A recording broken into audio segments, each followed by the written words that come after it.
साथियों नमस्कार, वंदे मातरम।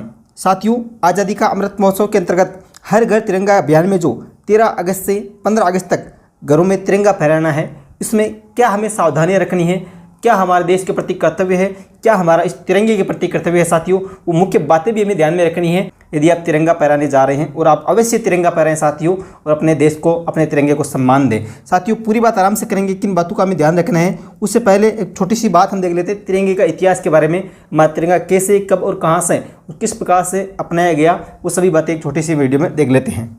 तो साथियों देखिए, प्रयोग जो है ये राष्ट्र ध्वज के रूप में जाना जाता है तिरंगा। अनुपात इसका हमेशा साथियों 2:3 में होना चाहिए।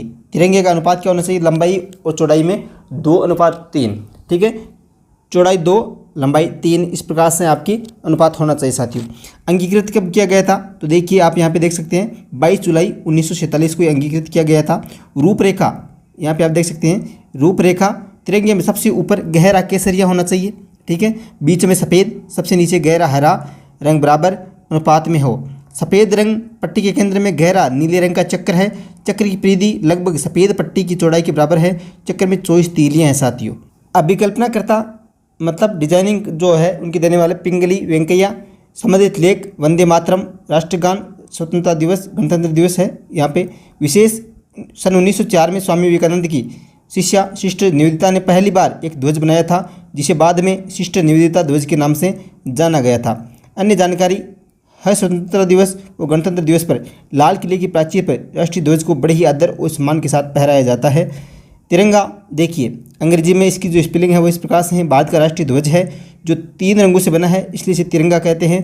तिरंगे में सबसे ऊपर गहरा केसरिया, बीच में सफ़ेद, नीचे गहरा हरा रंग अनुपात में, ये हमने देख लिया। अनुपात होना चाहिए 2:3 और नीला चक्र होना चाहिए। इसके जो प्रारूप है वो अशोक की राजधानी सारनाथ में स्थापित सिंह के शीश फलक के चक्र में दिखने वाला चक्र की भांति है। चक्र की परिधि लगभग सफ़ेद पट्टी की चौड़ाई के बराबर है। चक्र में 24 तीलियाँ हैं। राष्ट्रीय ध्वज 22 जुलाई 1947 को भारत की संविधान द्वारा अपनाया गया था साथियों।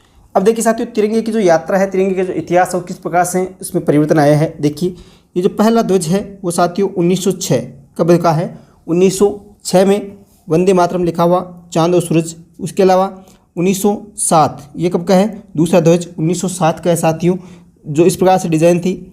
उसके बाद में 1917 ये कब का है साथियों? 1917 तीसरा ध्वज आया, ठीक है। इसकी डिज़ाइन इस प्रकार से थी। अगला चौथा ध्वज जो है साथियों वो इस प्रकार से चरखे का डिज़ाइन और इस प्रकार से कलर, ठीक है। ये चौथा ध्वज जो आया था साथियों वो आया था 1921। कब आया था? 1921 में आया था। अगला 5वां ध्वज जो आया था साथियों इस प्रकार से डिज़ाइन, कलर तीनों आ गए थे और इसमें चक्र की जगह क्या था? चरखा था। और ये 1931 में आया था। कब आया था? 1931 में। उसके बाद में 1947 में वर्तमान जो तिरंगा है उस रूप में आया साथियों। तो इस प्रकार से ये तिरंगे की यात्रा है। अमृत महोत्सव 13 अगस्त से 15 अगस्त के बीच में जो तिरंगा फहराए उसमें क्या सावधानियां रखनी है वो देख लीजिए एक बार। देखिए, पहली, तिरंगा झंडा कटा-फटा ना हो, ये पहली बात आपको ध्यान रखनी है। ध्वज दंड सीधा और मजबूत होना चाहिए। जो हम दंड लगाते हैं वो एकदम सीधा और मजबूत होना चाहिए।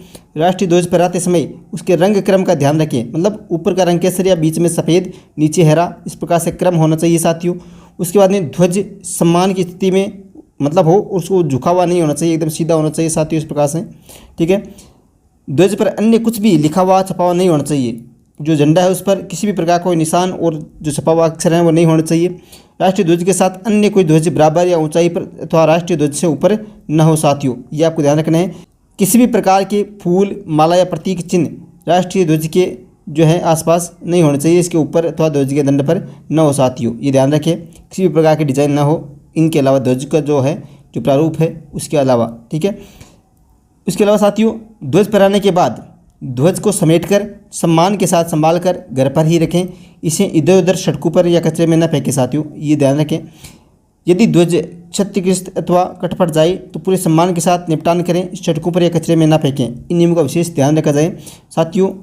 13 से 15 अगस्त आप सभी अमृत महोत्सव मनाएं, तो इन बातों का विशेष रूप से ध्यान रखें। सभी साथियों तक ये शेयर जरूर करें साथियों। अगला वीडियो विशेष रूप से हम बेस्ट बुक को लेकर आने वाले हैं। उसके अलावा राजस्थान अध्ययन और हमारे राजस्थान पे आपको एक बार वीडियो के माध्यम से दिखा देंगे किस प्रकार से किताबें हैं, किस प्रकार से पाठ हो, सभी भी, ठीक है साथियों। जय हिंद, वंदे मातरम, धन्यवाद। जय हिंद, जय भारत।